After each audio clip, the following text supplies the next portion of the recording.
Nouveau numéro de l'émission Kindoki Politique, Mbote Kinshasa, Mbote Brazzaville, Mbote partout dans le monde. Bisika Pibozi occasion en Kolanda Biso, émission Kindoki Politique. Ya moko na lelo o toza déjà na 2022, toza bongo le 6 janvier 2022. Na cadre wana toza toujours pour nous servir bino pe ko analyser l'actualité politique et le mona bino nini salemi ni et singela ke salemana ne salemité nini photo sala pour koto avancer. Depuis que toza déjà na 2022 et 2023, l'année prochaine les année électorale, il faut que makambo salema mingi pour que la population se retrouve na cadre wana toko solo na mwana mboka Bruno Mimbenga na elongo to sola ba question d'actualité azali moko ya ba communicateur ya Nouvel Élan ya Adolphe Muzito aza membre ya Lamuka ba question d'actualité nyonso tout à l'heure na Bruno Mimbenga kasi to ba ko chef de l'état zo continuer séjour na ye topé ces jours de travail bisika wa perzomi na kasa ilobieleki a kutanaki na population à Sankuru pe asola ki précisément na bandeko ya Lodia et wapi bisika nini a déclaré ki aza triste parce que bisika no sazo le kanazo kutaka ba problème eza pour la première fois uta élection a koma vraiment na mabele wana population lobaki na motema mobimba zwa ki tango ya koyoka pe ko répondre et rasra ki bango konyonso et kosalema malamu mingi. Alors na cadre émission moko na lelo to so quelques sujets d'actualité wapi bisika to ko développer na mozindo penza na mwana mboka analyste intellectuel pe politique ya mboka na biso Bruno Mimbenga mbote na yo. Mbote mi mama Naomi et puis année là 2022 na pesi DG Jimmy Mukindi. Bonne année 2022 et puis depuis les États-Unis d'Amérique. Les États-Unis DG na pesibino bonne année 2022 et puis ba leader nangai Adolphe Muzito, Martin Fayulu et puis na famille nangai Nouvel Élan sans oublier Kulutu maître Valentin Mimbenga.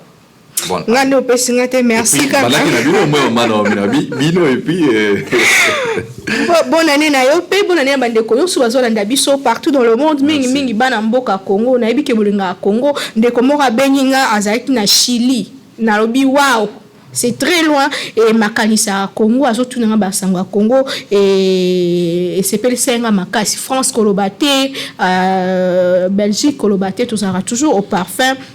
Il y a makambo ezo salema na mboka Congo parce que mboka ya bakoko na biso atoza wapi ezande République démocratique du Congo. Alors toza na nouvelle année toza ndenge tolobi yango que eza 2022 année préélectorale nini oyo ekoyi ko salema na année au bon jeu majeur ya année oyo eza nini mona mboka. Merci mi maman Naomi tango ebisinga que toza année préélectorale oui certainement. C'est l'homme à Kanissi, on a sur DJ Mary. Mais je vous confirme ici que 2023, élection au Salemate. Parce que les gens qui ont belé eux autres. Les gens qui souhaitent la binoté. Non, les gens souhaitent la binoté, il n'y a aucune élection. Et puis c'est la constitution. Oui, c'est la constitution. En Bourg, ma pour la mise pour 5 ans, une fois renouvelable. Mais vu bon jeu politique, il y a un Bourg, des osala que non, ma pour nami, oyoboye.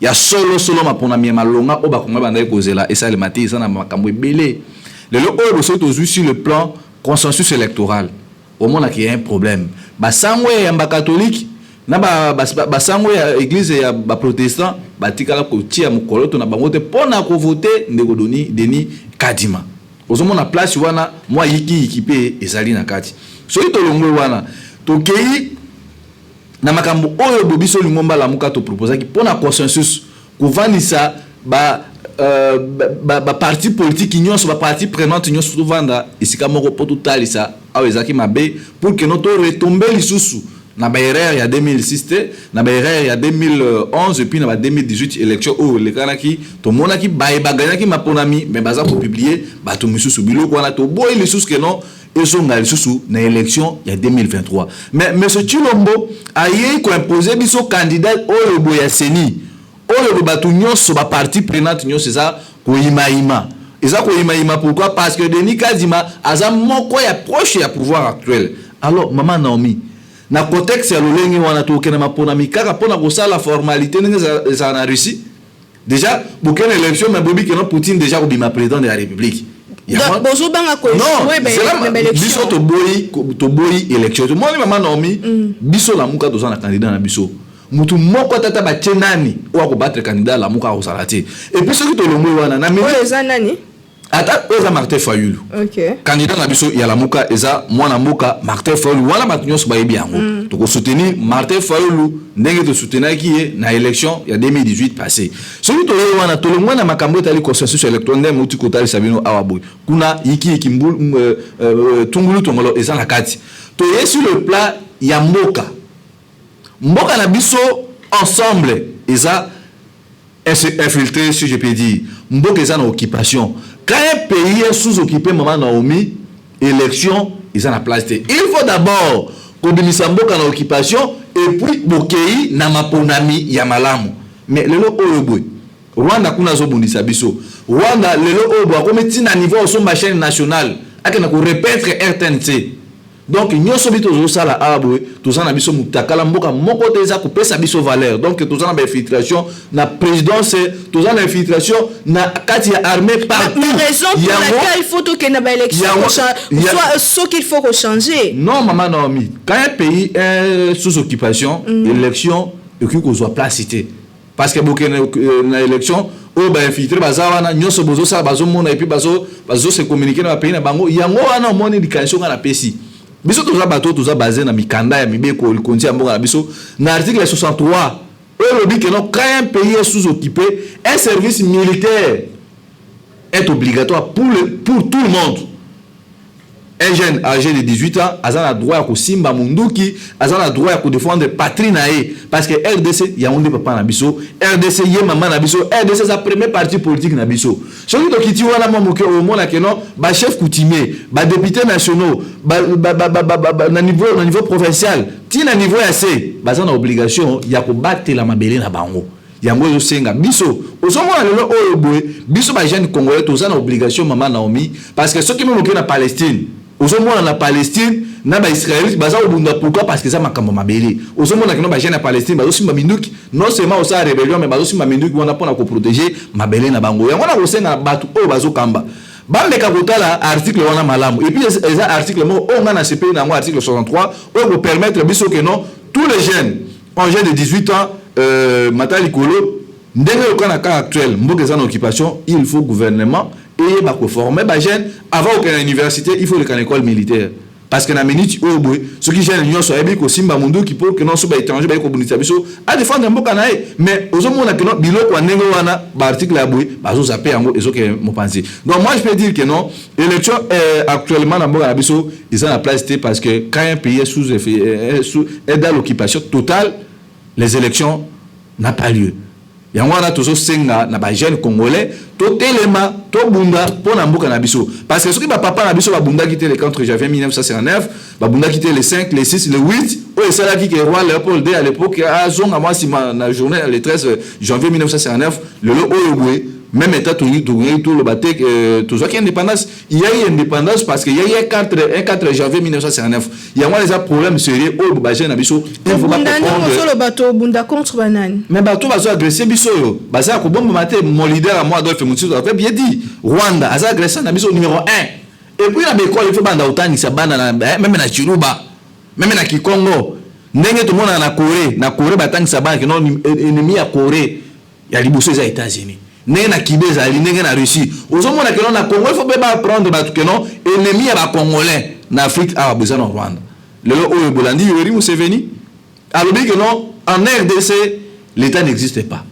et ça bisika misusu na ba Fizi na ba côté Ituri na ba fefo ba mboka l'état congolais existe à maman Naomi et ça groupe ya ba rebelle et ça groupe ya ba étranger bazwa mabele mutu akomi ko sala oya mobeko ko poser oya prix basala même tiri na ba aérodrome na ba niveau ya kati ya mboka na alors ozomona que non nyoso les ko caractériser pourquoi parce que tous en ba dirigeant oyobwe bazala ki préparer te pona ko gérer mboka tous en ba dirigeant oyobwe bazala ba problème à cursus universitaire parcours scolaire na bango ba yebi eloko bazo salate nyoso na soki to résumer maman Naomi eza fruit ya incompétence avérée na batu o bazo kamba mboka parce que yo benga mi l'état ozana contrôle ya mboka na mobimba te alors importance nini ya kozala l'état yango na biso to sengi na bakongomani Totan article 63 mobe ko likunzi na biso to telema to bunda pona mboka na biso celui to sali yango te ndenge Mzee Laurent Kabila loba to kozala esclave ya ba tuti na ba ima oyeboy ba komi kozwa muke mabele na biso tandis que biso tozala ba divertissement ya makaba ba tomiso no longwa ba misu osomona kino tamba to misus bazo projeté 2025 ba to banzela ba 30 000 km chilombo zo la biso makamba misi. Tant que nous avons inauguré la très grande vitesse, la TGV, biso aboy, tout ça ba distraction. Alors maman Naomi et Goussenga, bakambi, oyoboye, baza toujours na Goliath. Maman Naomi, mboka lokola Congo tout ça mboka ote to vendre makamba biloko Goliath. Est-ce que ce mona chinois pas vendre na Congo azo rêver makamba biloko Goliath? Non, biloko Goliath ça biloko déjà biso to ina to le kabeta pe wana parce que sotali awaboy na fleuve Congo. Mbisi ezali belé okene Équateur kuni pa na biso banyama na zamba tokela bandu awabwe bafufu ezali tokena partout Congo za terre arable o tokiko na domaine même ya agriculture maman Naomi tokoki kozanga biloko akolia te mais il suffit seulement une bonne politique et puis applicabilité nango ezala na lolenge elongo bani parce que ezozanga te kena tokosomba pe bateau de pêche. Et quand on a besoin de notre somba machine, nous connaissons tout le monde qui n'a pas de ils a question juste il y a bonne volonté, il y a un homme politique congolais, il y a un homme qui peut pas qui dans le baki, qu'on développe Congo, ils a un bâton magique ils a problème il y a un politique congolais. Donc nous sommes tout ça pour vivre au bout, ils a mauvaise volonté et puis dans mauvaise foi il y a bateau au bakamba qui mboka na biso liboso. Il y a un homme na société là, na badolfe monzitu.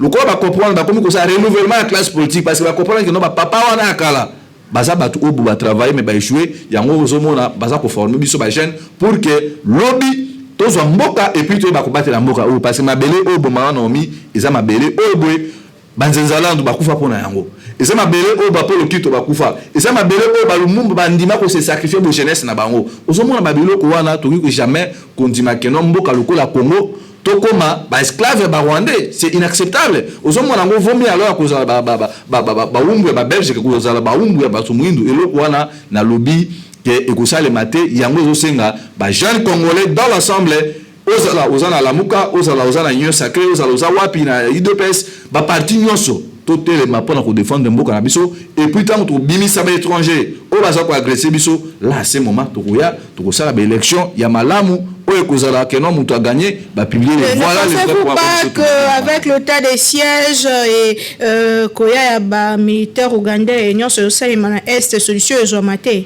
non maman Naomi le lobo oboye ceux qui bande ko bazo kanisa que non élévation ya mutu ki ko uta ou bien na orient ou bien na printemps non. Aucun pays où baza awabwe et ça la Ougandais baza ko bunda pona bisote baza bango baza awabo po na ba intérêt na bango tinda ba Ougandais baza wana baza pona ba intérêt na bango monsieur Félix a prometaki que non ba soldat ba bando toucher $400 mais ti sikoro ba soldat bazo toucher salaire ni solde na bango te solde wana akomi ko futa ngo fo ade na ba soldat Ougandais ozomona ils a mat gagner pour ba militaire na biso mais soki que azwaki mbongo wana apesi ba soldat na biso asombi ba munitions asombi ba biloko ba équipement ba soldat bon mona que non ba soldat congolais ba ko bunda nous les congolais nous sommes des guerriers et ça quelque chose que non ko kena ba Ougandais alors depuis ba Monisco ba na mboka na biso plus de 20 ans ba ko tchakimete alors vous croyez que non ba Ougandais ba tchakimete na mboka na biso ba soldat na biso bazo zanga même casque biska o ba somba ba casque pour la protection o ba soldat ba lata kana bitumba wana que ceux qui balle suisse soldat na mutu moyen pénétrer dans mutu parce que ça ba biloko ça comme je dis ba balle ba tibal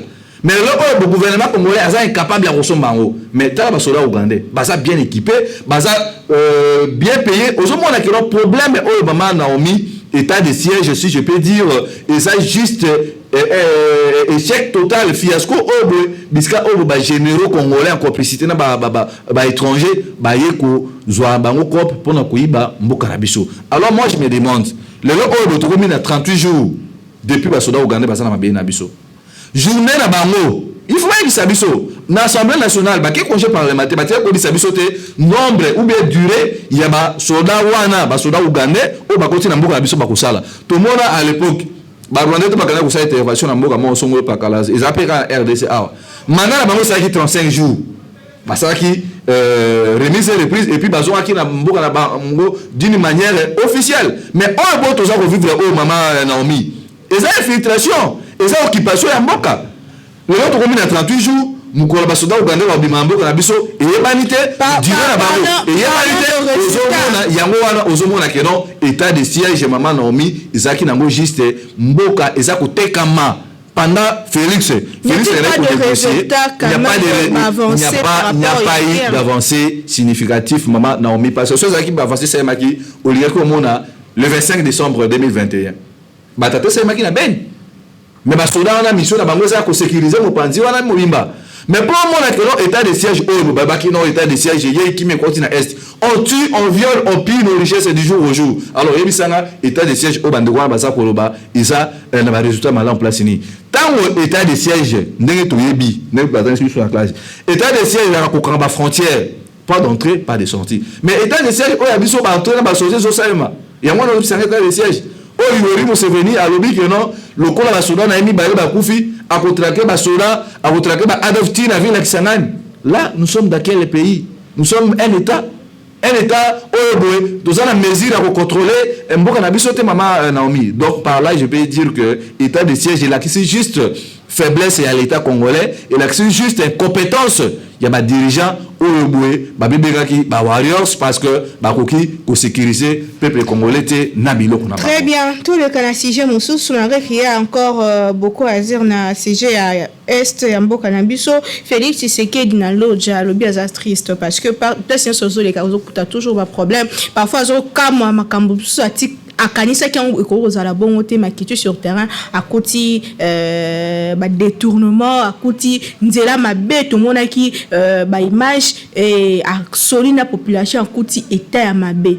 Comment est-ce que yo analyser ces jours ya chef de l'état na Kasai? Maman Naomi omoni biso nouvelle élan tant on trouve pouvoir biloko eko salimate parce que tant alobi que bisika nyonso naza koleka nazomona kama kamba mabe et la kisite bokonzi ya Félix eza bokonzi oyo boye batu bandimi yango te.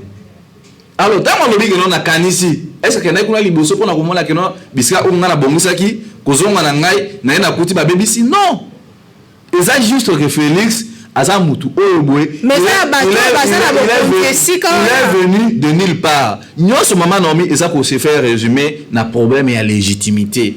Quand les dirigeants ne sont pas légitimes fouille na ngo yango oyo boye ko kita Félix na loja tomoni wana ba Lambert Mende ba Sheo Kitundu ba Pofu Lumanu ba vani na Senzete ya Malili na aéroport ba ko sela mokonzi ya mboka. Problème ya kotonga mboka maman Naomi eza problème ya liboso kolingana na mboka na yo lelo oyo boy mbongo ebimaki projet ya Chilejelu balie mbongo Félix alobi soki Kasai ezui l'état ya kotonga parce que bato misusu balingaki te ke Kasai ezwa développement bon mbongo bapesaki 14 millions po batonga ba école na ba hôpitaux bapesaki ngwe pa bakata ngwe pa bangala non eza mbongo bato wana toza na politique ya chaque province eza na autonomie nango ya ko faire développer province na bango soki simbité alors ba ko recourir na gouvernement central et le wana ba proposition wana déjà ekotaki ezaki pe mise en exécution na régime ya Joseph Kabila mais le oyo boy ba gouverneur wana baza na kati ya ba province wana qu'est-ce qu'ils ont fait soki to na Sankuru guerre kuneza nani Paul Mukumadi na Lambert Mende jour arrivé à chef de l'état zoya Lambert Mende azui pousse moko boye na ba machine azakwa bongisa nzela mama isa soni à plein 21e siècle ya ko vivre biloko obo nyonso o Félix azako sala wana ezako lela ngando les larmes du crocodile pour la kota isa que non naza na sympathie à peuple yango biso to linga que IGF et ça la musala yango pour na koyeba mbongo o ezalaki na ezaki destiné ya projet ko songa banzela Kabinda Mbujima Ikananga Kabea Mwanga ba côté wana mobimba mbongo wana ekei wapi tout justement à la qui la prison mais est-ce que c'est sa faute ceux qui n'ont ce salami bien té il fallait ça la nion soyez tu vois les a pour revenir na Félix parce que détournement wana soki to bito zonga mamu kesi maman Naomi na koki ko bisa kulutu na Vital Kamerhe que azalaki na raison ya koloba que je suis innocent na yebaki makambo ya mbongo ote comment est-il possible maman Naomi un conseiller ya président de la République Azon soit plus de 14 millions le boé, ils ont l'attribution a été. Aux hommes, il y a une vice de procédure. Tandis que Moutouaoui va exécuter un projet et chef de l'État, c'est le gouvernement. Quand on parle du gouvernement, nous voyons le premier ministre qui a engagé vision chef de l'État. Mais Bazumbon, va passer dans l'eau et pas un conseiller et un chef de l'État. Aux hommes, on a place pour les alliés. Donc, violer même le texte et la loi, un conseiller de la République a coquille jamais exécuter un projet, il y a gouvernement. Aux hommes, on a place pour les alliés. Nous, c'est ça qu'on résume. Pourquoi? Parce que Félix Azumboka a commencé à la musique. Musique yabana poto, musique yabana kauka, musique yabana pétrole Congo, musique yabana mapela. Après, c'est moi la massa na baninga na e. Oba saki na ba poto, baninga na e, oba kola ki na bango ensemble. Mais ceux qui bazwa ki mbongo na pesi na gouvernement, ça la projet boy. Tout le monde qui a battu belé ba détourner ba mbongo. Ti le boy. Et le cas est passé. Est-ce que vous croyez réellement que non Félix Okanga Bilonda oba idi 14 millions, on met à 50 notes techniques par jour. Et une école on va payer 14 millions to ba hôpitaux na ba école Bilonda azolo baneni école mo écouter 3,600 000 $. Maman, tout le monde dit jamais Kabundu Awaboy, a ton école à la Kisensu. 300 000 $, bah école à Malonga. Mais tous les tout marque ni à l'école, au boye, Bilonga a ton na Kasai. Et puis il faut que l'on a gratuité la signer quand on a Kasai. Tu l'as toujours ça surpris. À aucun mabino, bah oui c'est ma camarade, mais bien on a bien que non rampe à Awaboy, na kananga non. Ça montre les compétences. Tout ça qui n'a pas ouïe à gouverner à Kasai oriental. Donc, Maouaj est le gouverneur le plus compétent au niveau de la province. Mais nous avons un compétent au niveau national. Nous avons tout en boca. Nous avons la place pour les alliés. Donc, nous avons des dirigeants qui ont un programme d'action. Bazalaki na programme d'action. Et puis, Bazalaki na vision de mon côté pour nous côté Mamboka. C'est vision des Akini. Mais quand Joseph Kabila dit que Bazalaki na 15 personnes na pembeni na été pour ça la makambo malamu, le Félix pas ko kolobaki ba entouré Bazamabe pour que Moussa les sel. Il y a mon collègue Félix Azamabe. Pourquoi? Parce que tout ça ko kamwa biso nyonso. Tant Joseph Kabila azalaki 15 personnes pour nous décoller Mboka. Mais il a fallu servir Chilombo leçon. Que comment est-ce que Joseph Kabila lobby ngai na 15 personnes pour na kotombo na mboka na biso. Mais na sepela ki eloko Kabila lobaki il a fait tout, il avait osé faire tout.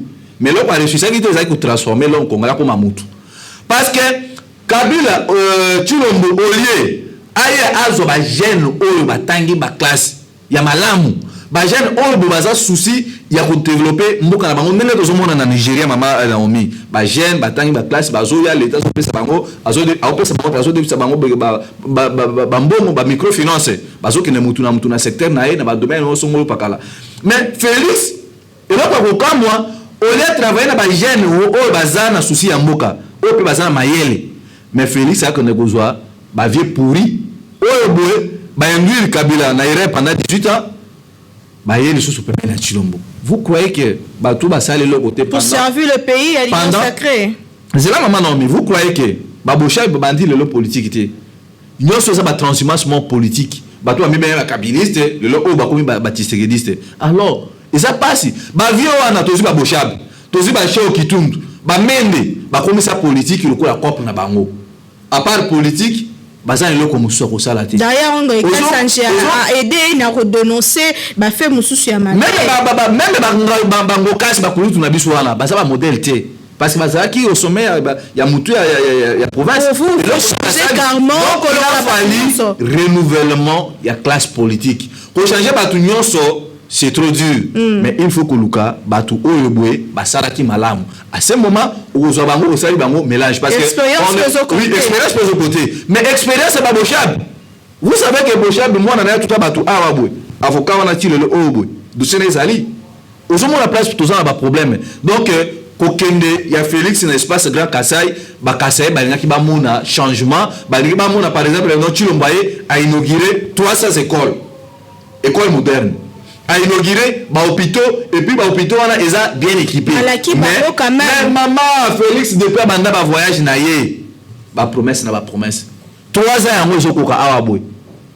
Félix ka ba promesse na kosala boy aye na loja lobby 2022 to recréer ba emploi ya ba jeune nyonso na ba emploi wana a Félix a créer ngona imagination. Vous croyez que va investir ba zoya tala ko lo Félix na mibana assassin na société moko ya makambo ya ba minéraux koleka na ye ba copier société wana. Vous croyez que non ba investisseur ba koya ko tia mosolo na bango na mboka oyo boye insécurité ezali na mboka oyo bola to bazoyi ba mbongo. Sénégal alobi azotunga 25 000 km d'ici 2025. Au budget combien? 222 millions de dollars. Mais t'as pas la biso bambongo depuis tout bandi. Aujourd'hui, mon toit, ça qui est responsabilité à la francophonie. Tioyo. Un DJ na Belgique. Pas imaginer lui, mon toit na musique na Belgique, et a commis conseiller à chef de l'État, et puis a détourné ma million.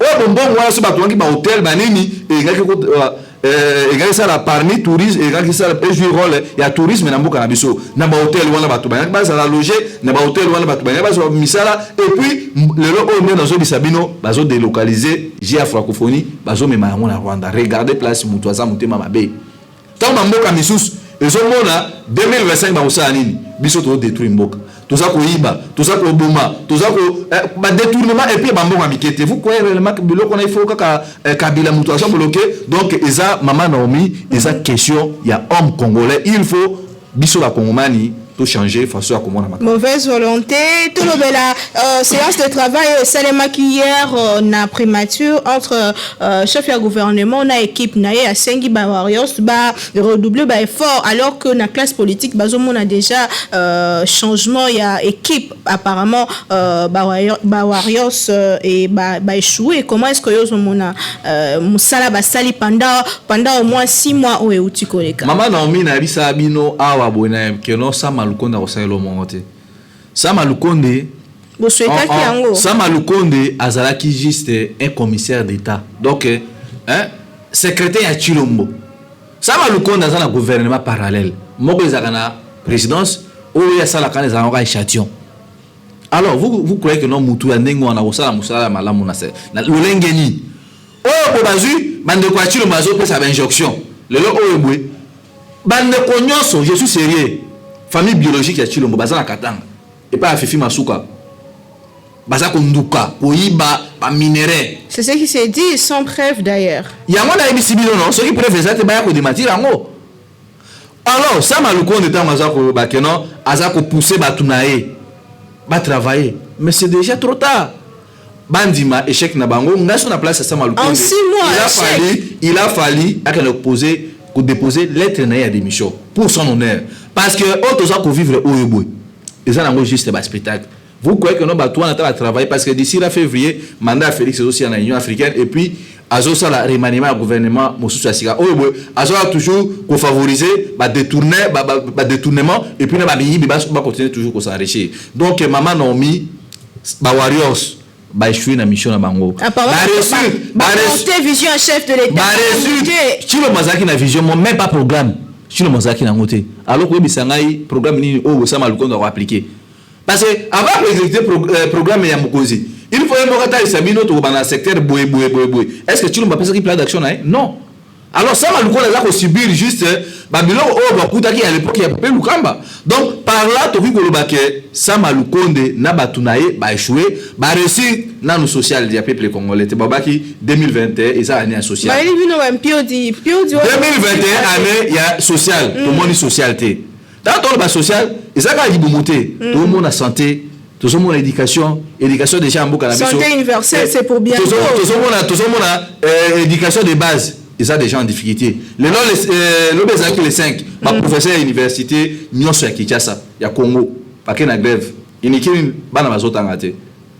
Au moment où la bureau Kouana, sur le plan sécuritaire, fiasco.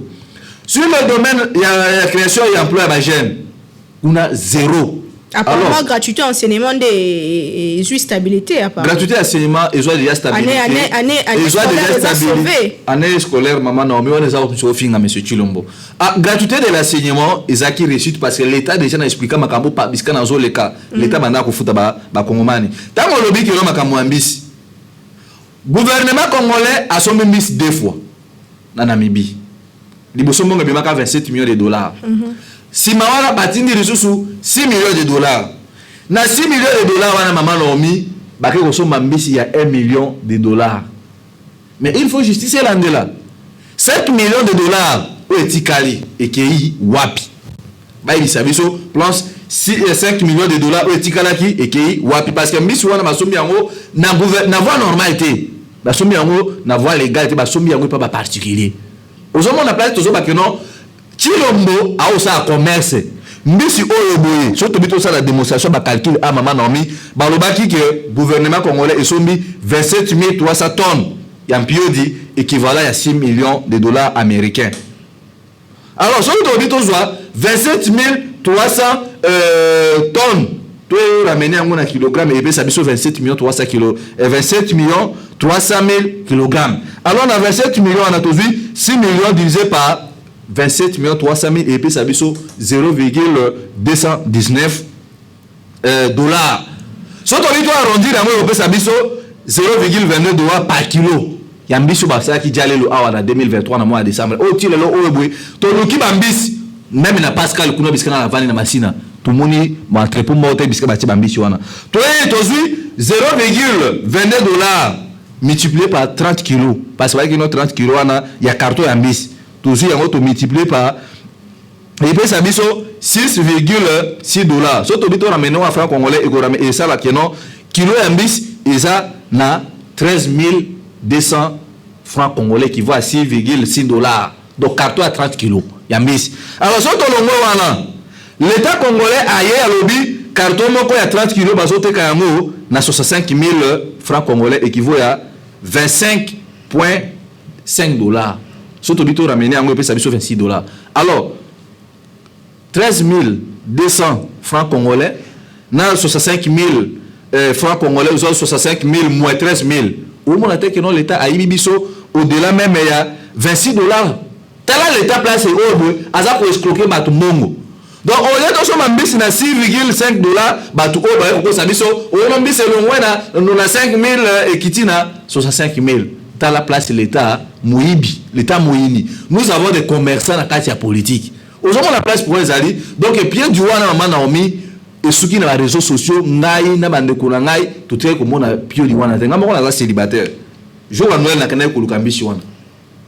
Na moni yangote. Alors ça a le compte d'un dimakeno échec na bango eza déjà mon ami na miso batu parce que na discours à Félix na deux chambres réunies en congrès na parlement. Afunda ki sema le compte. Et puis na lino tozo kene oyo boy. Okoyoka muko mususu Chilombo ko banini soki na kokaki ko matérialiser vision na ngate parce que nazaki bloqué pas ya peuple congolais. Eza soni. Bande konyoso bozo mona bango bazo kene wana bazo landa Chilombo na Kasai.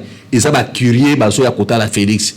Bazo kotala mutu oyo boy a trahi mboka mutu oyo aiba victoire ya peuple na Kasai wana ki video ya mama moko boy na kananga aza kolanda Félix koyebisa yeke no ba nouvelle unité ti lelo oyo boy bafuta makate gratuité de l'enseignement na kananga ba vivre yango te na Kasai mais quand même le mal est profond, fallait changer nyoso na mbala le mal est profond mutu ali boso ko changer c'est Félix il faut benga na Félix. Félix, c'est un danger permanent pour la RDC. Si le mal est profond, c'est Félix qui est le mal de RDC. C'est plus Kabila. Avant, c'était Kabila. Kabila est parti et puis maintenant Félix, le mal. Maman Naomi. Soit c'est l'homme politique. Maman Naomi, pour le moment, Toloba, Moutouaza Mabé, le mal de la RDC, c'est Félix. Parce que nous sommes autres à vivre au bout. Ce qui tue le Mandimaki, échec en 2018, tout le monde a Makam quoi avancer parce que le ça on parle de Kabila. Pourquoi on parle de Kabila toujours? Parce que Félix Moutason aussi Kabila la scène politique. Kabila excusez-moi, Azaki déjà un produit fini dans la mito à congolais. Mais quand on parle de Kabila, pourquoi? Parce que Félix a dit que ça la deal pour que nous pouvoir na lenge ya kwa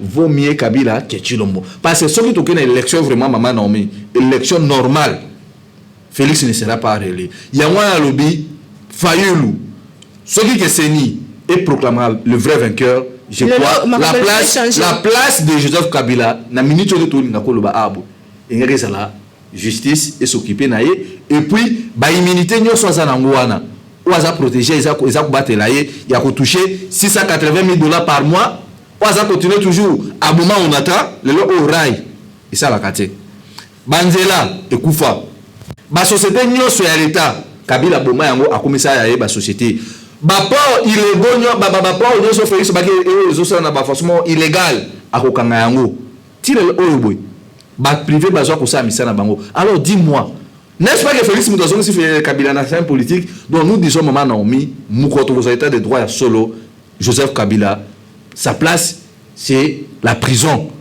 Pourquoi Nena Mekotali Sabino Abou Kabila causé du tort partout où il a passé. Et puis Félix au lieu à cause de la retouche na bisika Félix Kabila bebisaki yazo recouru kaka alobi soki Kasai zaki développé parce que régime ya Kasavu et boy kotonga na Kasai alors soki wala te régime donc ba régime nyonso précédente ba régime nyonso précédent o eleki yangone mutu isali keno Kasai ezwa sous développement okena déjà pardon chité wana okena déjà na Équateur qu'on n'est pas na biso Mobutu a fait 32 ans au pouvoir mais na Équateur bazana nzela malonga te na Équateur bazana lotiri kité na Équateur bazana problème na ba domaine nyonso école. Alors to baga que nous ezaki problème ya bato misusu bakatangé non, le problème est de transformer l'homme congolais. Le problème c'est l'homme congolais azwa sens ya mou ya patriotisme ya ko investir na kati ya mboka na et puis ya ko respecter mibeko o eza na kati ya mboka na biso. Biloko wana nyoso bokomona yango tango biso to kozwa pouvoir. Ya moi les a d'ailleurs vision primordiale ya nouvel élan to koya na politique, ya créativité d'emploi des jeunes, to koya na politique, il y a santé universelle pour tout le monde, to koya na politique, il y a enseignement priorité de base, to koya na politique na domaine par domaine économique, agriculture, parce que to kolinga consommons congolais et puis nous allons investir na kati ya ba jeune oyobwe ba goza na vision tout ça na question ya suka parce que na ici na kati ya lamuka bozo se préparer na nini parce que bien robi que élection exacte en ce moment bozo kanisani est-ce que bozo zoata ya ko kanisa Congo ko sala ba projet pour na Congo et il paraît que na kati ya lamuka pe boyo kanisa ezal soutien entre Adolphe Muzitu na Martin Fayulu. Maman Naomi question wana eza juste bande ko na biso IDPS lokola IDPS bazana politique ya intoxication ya ko kosaka makambo. Je vous réponds directement en disant ceci. Balider Nabiso Mibale, Martin Fayulu na Adolphe Muzitu baza naba relation Yamalam.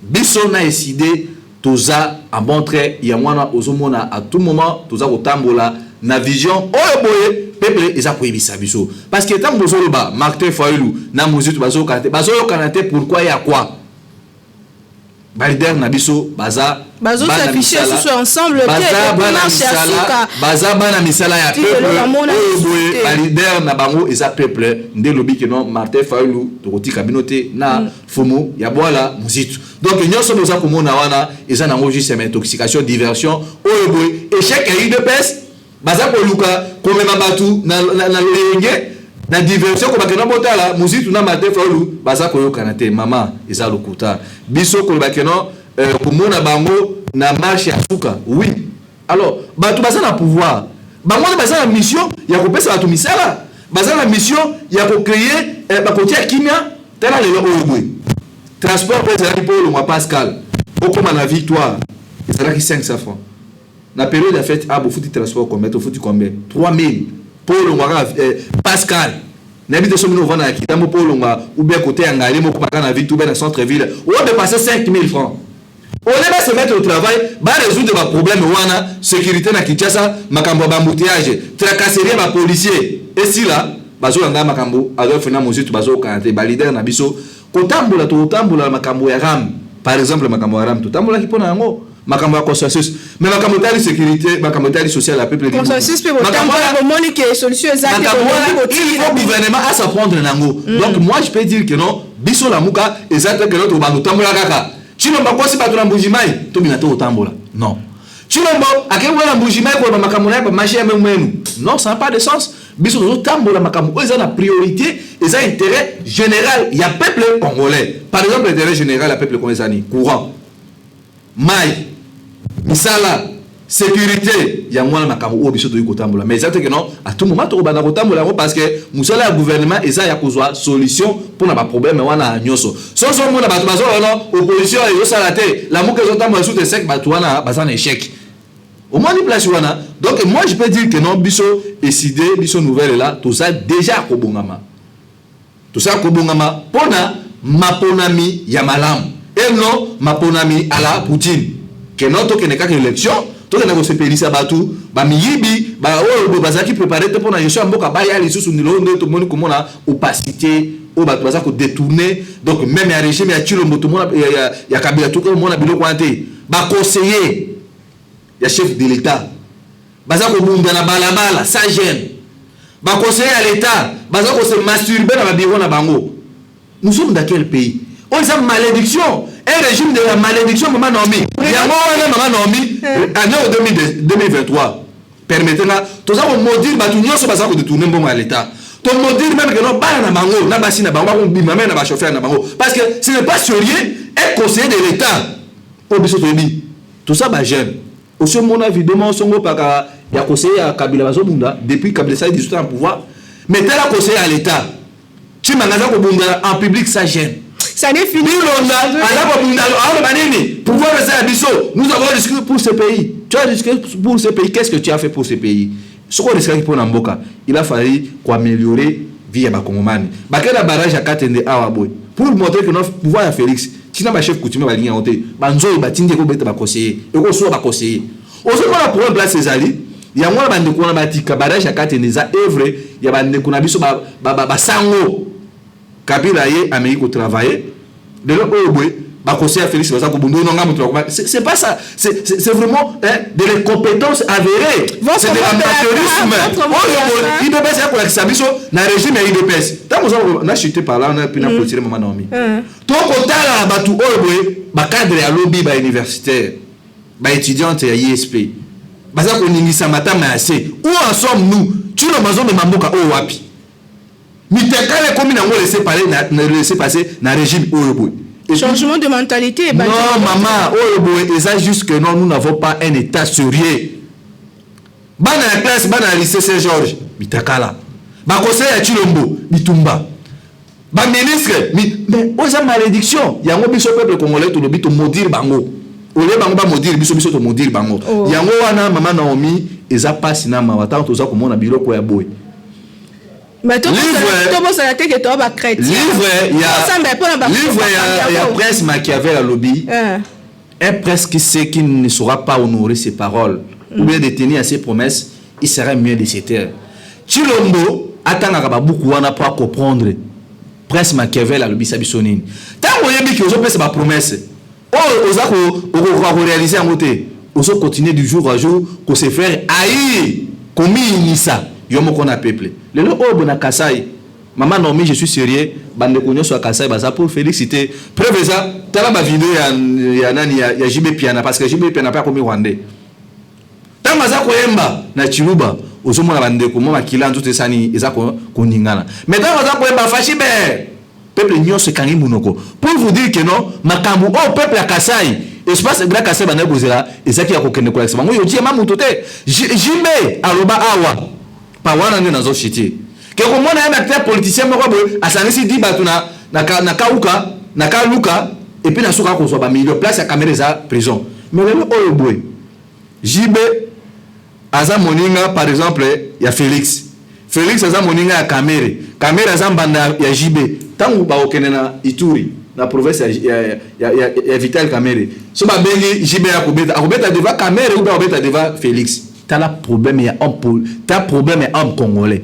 Il y a moi dans la cour na boketu baza ko pekisa conseil na poto baza na raison ba héritier watanabe baza ba jeune talent tuer au baza kuya oki ko so mbongo na zela musique est-ce que fallait somber ba mapangu et bien kaza rwandais est-ce que c'est cas politique donc nous devons changer notre façon de voir les choses parce que surtout continuer quand la biloko aboué et ça ridicule parce que la minute au boy Félix a ridiculisé JB Piana devant caméra parce que ça va mandat et je crois et ça sonne donc échec il y a ndekonabiso Félix Antoine Tshilombo à s'assumer état que moi na mobali yango wana na pesi caméra raison ya koloba que non nazalaki innocent pourquoi parce que mbongo ya l'état bato baza koyiba eza ba master ba proche ya Félix et puis sur le tali wana mingi la plupart baza baluba celui qui na ba conseil na ye tribalisme non c'est pas tribalisme toujours ba makambo za sérieux maman Naomi sur le tali na conseil ya Félix 1018 conseillers 1016 baza bato ya Kasai toke na primature secrétaire général Luba et puis nyoso batikali wana donc Félix Azui sans compter que le premier ministre Zakatangé oui sans compter le premier ministre Zakatangé donc tout na primature wana alors boye mboka na assemblée nationale to kuti papa Mboso na simanae Jean-Marc Kabundu donc maman Naomi même ndenge za boye na ba faire ce que bosa ba faire na yo ko associer ka bato ya famille te ba ko beisera musala tala lelo oyo boye Félix est mal vu pourquoi parce que Azui ka bande kuna ya baluba ole ba se mettre au travail ba sungae bangwana baza bato ya liboso ya ko bloquer ba misala na ye yango no moni ministre ya finance lelo ba ko ko funda ye kaza parmi mutu oyo boye aza ko tia ba roue pour que non vision ya Chilombo ils ala réciter où en sommes nous bangona banguma ko komi ko bunda osomona ngote que ça passe donc moi je demanderais que non ils appellent conseil na ko pesa ko lutu na beso Chilombo ameka ko changer façon ko sala parlons de l'entourage mais ne parlons pas du tribunal non je parle de son entourage à ça la remaniement et puis à la compétence ya mutu na mutu parce que le biga que non a récompenser baninga na e o ba soutenir qui temps ça qui na difficulté à cause à redevable na mikolezo ya face à face na peuple ndenge lelo oyeboye bande ko na biso ya Kasai balakisi parce que ba mende na ba tuwa na nyoso ba mende bazala ba mbomba ko bongisa la province na bango donc chaque province maman Naomi bazana autonomie na bango ya ko bongisa province na bango donc politique wana so moto azolo belo kona cela prouve que non l'échec est grandement il part et en sincère bisika na ngonyoso donc ba keno songolo paka biso na Équateur to pesa ka to boka ka makambo wana pa bato misute parce que to mona batu o ba pesa bango mbongo baka na kotonga na Équateur batonga ba stade batonga ba hôpital ba liambo wana alors vous allez me dire que non c'est X qui a fait ça. Salut Philippe pour aujourd'hui. Moi Mboka Bruno Mimbenga, merci mingi na présence na yo na plateau Kindoki politique ya moko na lelo sans ko bossa na été ko rappeler ba na Mboka que Vital Kamerhe ancien directeur de cabinet et chef de l'État akeneki mobembo pona ko zwa caméra ke mobembo caméra ke Mboka akena officiellement akimi akena basi na mosi na ye na libuka na ye mama ko bima caméra mimi on la voit normal et puis tout ça attention caméra c'est un danger. Pour que la caméra il faut bande na biso tous wango loko eloko ma sécurité et puis bon minimiser caméra était caméra ko kozonga soit dans la rébellion soit avec pour la façon nyoso caméra tout à tout oh là là là ça a un problème à santé donc caméra yeso mona mutu à santé azomela champagne caméra vanda ki na prison ma karaté caméra zaki na ndako na ye akoli akomela ba message ba c'est l'information n'est pas malade sur azalaki na hôpital ya centre nganda maman caméra zaki na ndako je suis sérieux caméra vana ki nanda kuna na biso to bela malaria non ba ile ota moti mela matiri bona ça va publicité te olimbisanga peut-être ou bien mela masanga oyebo ou mela moté parce que mutu me moto mais moto malade a ko mela ba champagne non tout ça la c'est toujours ba le moleti na niveau haut ya moto zo donc c'est bande kuna biso IDPS maman na mina chité wana ba lumanu oyo ko mona bango pembeni ya Félix Chilombo non seulement ne ba kwaza ko sepela que non ba yeito ba tutonga mboka non Lumanu, c'est un kabyliste pur et simple. Bochab, Bamende, comme on a bangoana, ils ont juste Kabila pour jouer la carte. Abake kuna pona ko bisa Chilombo, tu dois respecter les accords de Kingakati, les accords ya Kenya, les accords Oyeboy, président d'Égypte, Azaraki président Yangwano Moni bande kuna biso dou, bande kuna biso IDPS ba ko ça surpris. Na lobby est un avertisseur avéré, bande ko ba comprendre en haut et puis non tout longola qui fanatique, tous on mbo kanabiso Oyeboy article 63 et lobby mutu nyoso aza na obligation ya ko défendre mboka nae tangu eza na occupation. Tolobaka que Joseph Kabila akimi mais plutôt ayaka kozonga donc tozela caméra sima ko soin de santé nae tango kozonga toyeba te bana mboka bolo basusni émission esili a tokutani très prochainement na bande ko mususu na ba invité mususu prochainement ekozala émission débat na laki déjà que tokutana lobby na bande ko mususu toujours avec le même plaisir tika tenzambe abenisa mabeda bakoko na biso totika malamu et meilleur vena banda kuna bino nyonso pe lisusu bonane tokutanye lobby.